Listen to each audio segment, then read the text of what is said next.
ng bayan, maasahan anumang panahon.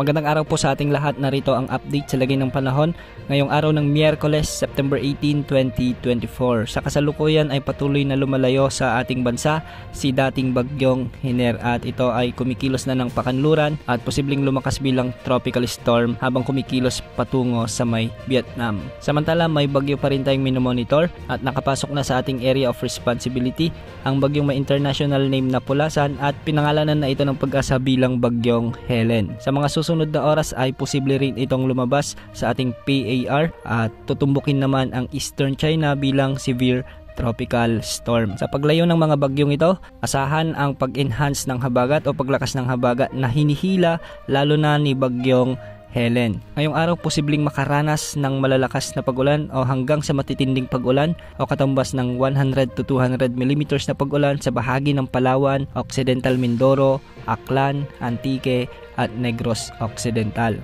Mataas ang tsansa ng mga kabi-kabilang mga pagbaha at pagguho ng lupa lalo na yung mga lugar na ilang araw ng inuulan dulot ng habagat. Samantala, makakaranas naman ng katamtaman hanggang sa kung minsan ay malalakas na pag-ulan o katumbas ng 50 to 100 mm na pag-ulan ang malaking bahagi ng Metro Manila, Ilocos Region, Cordillera Administrative Region, Cagayan Valley, Calabarzon, Bicol Region, ang nalalabing bahagi ng Mimaropa, ang nalalabing bahagi ng Western Visayas, ang nalalabing bahagi ng Negros Island Region sa may Zamboanga Peninsula, lalo na sa may Zamboanga del Sur, Lanao del Norte, Lanao del Sur, Maguindanao del Norte at Maguindanao del Sur.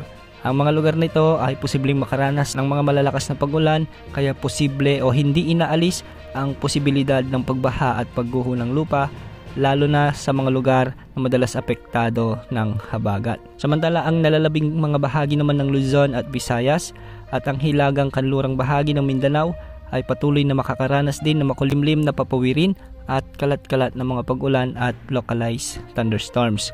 Posible rin ang mga pagbaha at pagguho ng lupa lalo na kung may mga severe thunderstorms. At para naman sa nalalabing bahagi ng ating kapuluan ay posible ang mga localized thunderstorms lalo na pagsapit ng hapon o gabi. Kung mapapansin natin sa ating satellite animations, sa mga susunod na araw habang lumalayo si bagyong Helen sa ating bansa ay posible naman na lumakas ang habagat at unti-unti itong aakyat sa may Luzon area. Kaya sa mga kababayan natin sa Luzon, pinag-iingat po natin ang lahat dahil posible na naman ang mga posibilidad ng pagbaha at pagguho ng lupa lalo na kung may mga katamtaman hanggang sa kung minsan ay malalakas na pag-ulan o hindi rin minsan o kung minsan din ay may mga matitinding pagbuhos ng ulan. Dulot ito ng habagat na nagbabanta sa malaking bahagi ng ating bansa. At may mga malalakas na pag-alon din ngayon lalo na sa mga lugar na apektado ng habagat at ng bagyong si dating Hiner. Pinag-iingat po ang ating mga kababayang mangingisda at may maliliit na sasakyang pandagat